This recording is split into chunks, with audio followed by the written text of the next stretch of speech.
get started with filing an application? Yes. What happened then? I filed the application in January, and I was notified, I think I may have gotten an acknowledgement email sometime, and I was interviewed, given notice of an interview, and interviewed on April 1st. I interviewed with a dozen people at an office in Boston. Is that the JNC? Yes, sir. And how long was that interview? 20 minutes? Maybe a little more, but somewhere around 20, 25 minutes. How many questions were asked of you? I think everybody asked a question. There were some tough questions. 12 people asked the question? Maybe 7 or 8. Some people didn't speak. There were follow-ups. There were some good ones. And the whole thing took about 25 minutes? Do you think 25 minutes is enough time to determine whether somebody should be nominated for a job? I would have liked to talk for a lot longer without giving the opportunity. So, on that particular occasion, I would have liked the opportunity to talk longer, but I felt okay leaving there. Was there anybody on the JNC that was on a phone call with? No. I've heard that happen, but there was no one on the phone that day. And then, what happened after that? About a month later, I was in the middle of a 2.5-week trial, and I got notice that I was being advanced to due diligence. So that was sometime around May 1st. And I think that's what I was. I don't know if I heard back from anybody until sometime towards the end of June. Okay, and after that, what happened? After that, I was told that my name was being submitted to the governor's office for evaluation. And I was invited 3 or 4 weeks later to meet with one.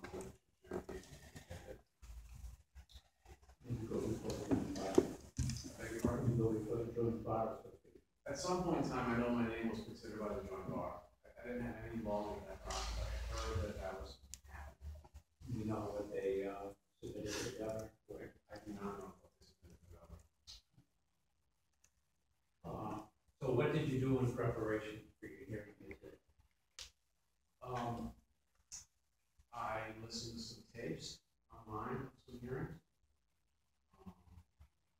I talked to some people that through the process before Charlotte came down here with me last year. Talked a little bit about that. I printed it again and read my applications that were done quite some time ago. Read those. And talked to some people about coming to speak on my behalf. That's the sum and substance of it. Did you have anybody give you any questions of what we might ask? No. You listen to the tapes, you get an idea of some of the questions you get asked. But no one gave me any checklist to do or say. Nobody told you what I would ask you? No, sir. So how many tapes did you listen to? Half a dozen. I listened to, I think, 3 or 4 Superior Court ones, and maybe an SJC and a District Court one. So what do you think our job is? Why are we here? Part of the public process to ensure that the governor's selections in your judgment are appropriate. I think it's a tradition really that's embedded in our Constitution at the federal level. It's a public process there, and at the state level, it's the same general thought pattern. So Final public process.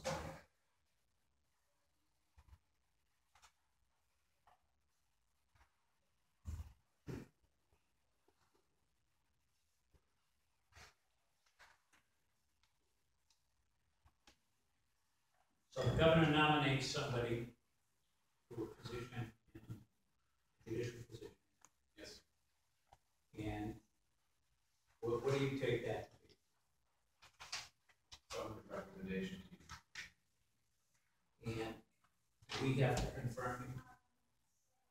You have to evaluate it and decide whether or not I'm worthy of the position. Confirm it or not.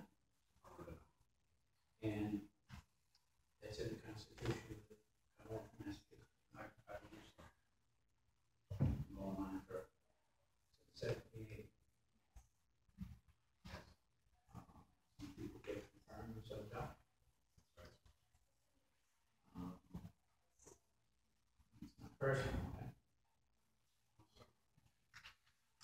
right? Let me, just jump into this guideline thing that was kicked about. I didn't know where you fell at the end. You gonna use the guidelines or not? You know, I'll listen to whatever a lawyer brings me to argue with counsel.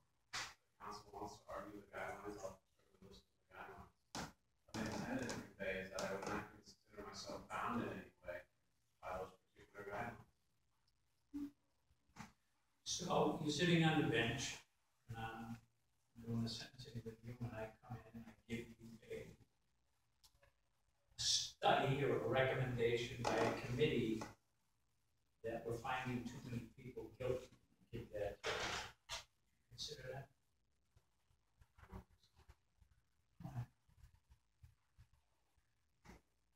So the nature of irrelevant statistical data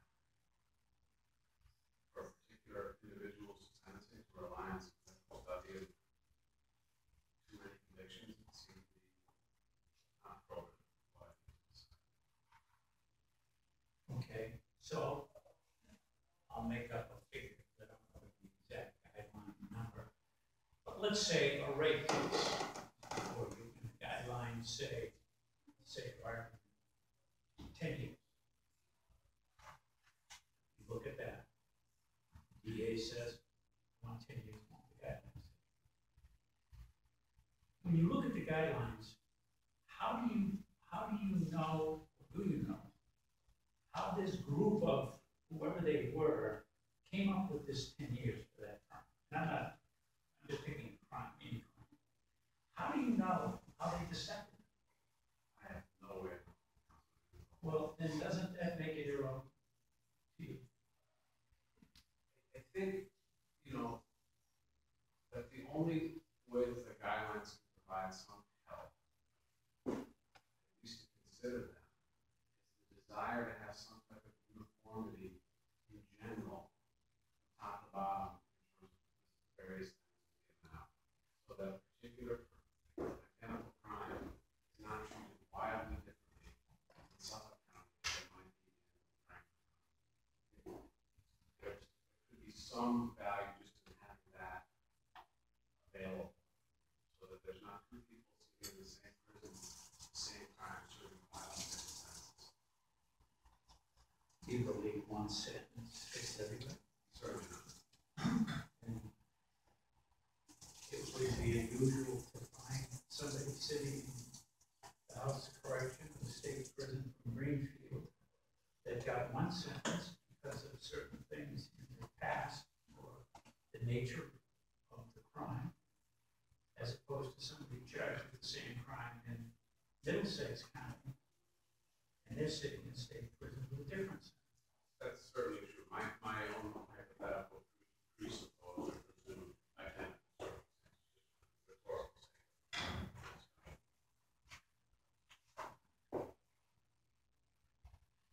So, the guidelines were a reaction at the time, in my view, to the fact that the federal courts were using guidelines. Did you ever hear of the federal guidelines? I've heard of them, and I've also actually heard that the state guidelines were in response to the federal guidelines. I do know that Judge Ponser has made it one of his more public pleas that the federal guidelines be, or at least the federal minimum mandatory and the guidelines be taken into account. I'm very vocal with our association about that.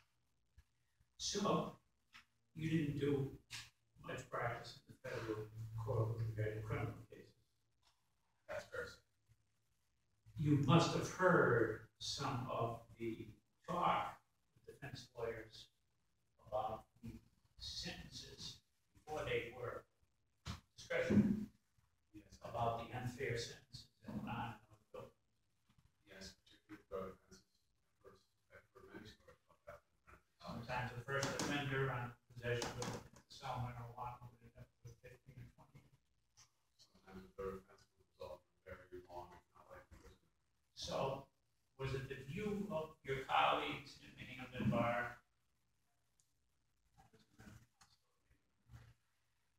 that those sentences back then were really unfair. Universal.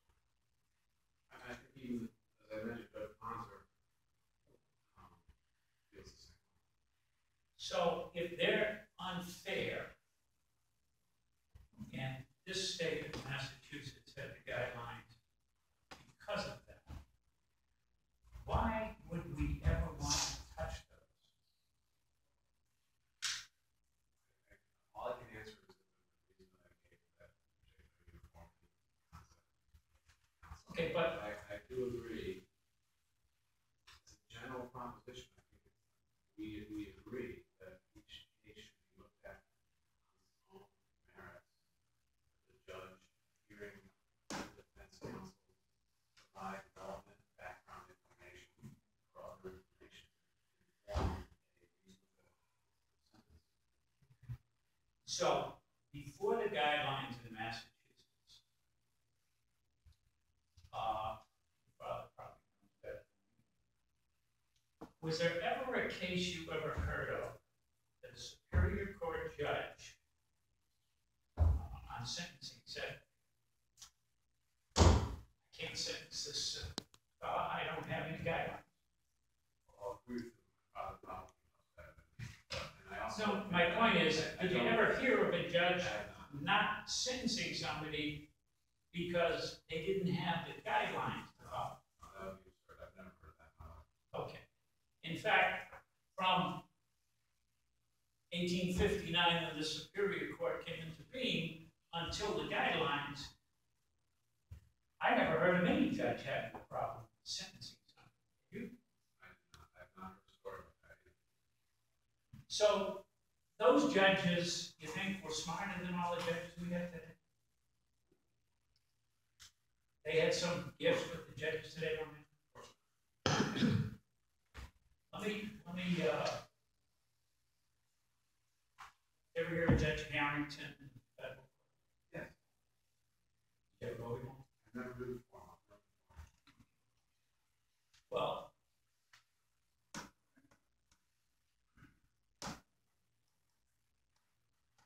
he said this about the guidelines.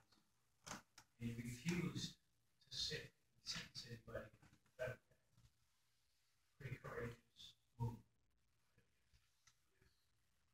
He says, under the Sentencing Commission guidelines, the power to impose a sentence has been virtually transferred from the court to the government, which, as the prosecuting authority, is an interested party in the case. The transfer constitutes an erosion of judicial power and a breach of the law, the doctrine of separation of powers. The government, not the judge, the judicial arbitrator, has the power to determine the severity of punishment. That's what he said. And that's the danger of that. Bill Bennett and I have had conversations and disagreements about that.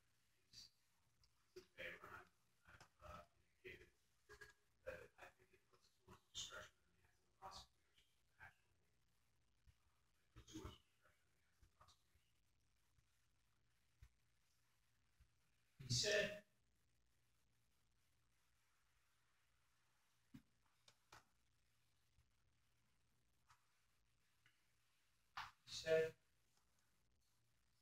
that he was going to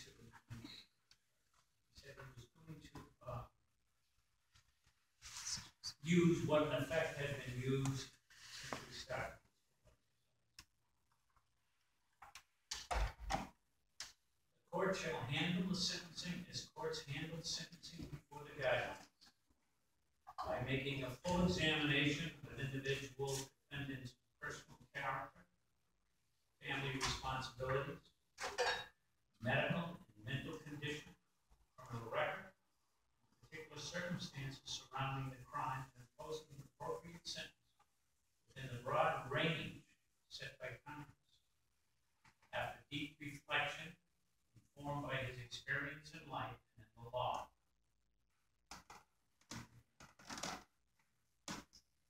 Wise statement. why wouldn't you use all of that?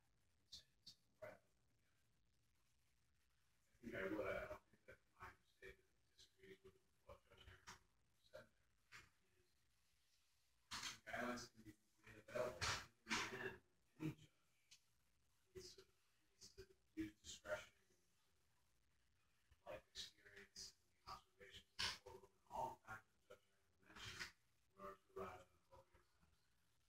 Yeah, but as Councilor Kennedy said, the problem with guidelines, both prosecution and defense, depending on how the guidelines fall for a particular case, gives, let's say they fall low. Well, the defense lawyer is going to say, Judge, here's the guidelines. They're low. The flip side of that is a prosecutor who says, hey, the guidelines are high. Now the discussion starts with those guidelines. And now the game of the guideline. That's the mission of the guideline. Since you don't know who wrote these, Do not. neither do I. You don't know how they arrived at their figures. No idea. Neither do I. They were never adopted. They are somebody's opinion only. We don't even know who they were.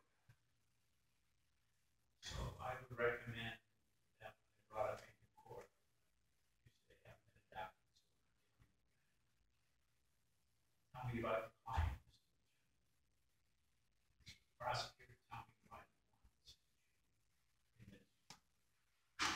Wouldn't that be fair to use these things that are so unfair to the citizens of the federal Senate? In the end, no, that's their job. I mean, an effective advocate, whether the DA or the defense counsel, just that, regardless of what guidelines. That's before the best argument. Well, they will only stop being used. You and other judges, Superior Court, say, court files. I want to get it. They're wrong. And use the categories that Judge Carroll suggested. Minimum mandatory sentence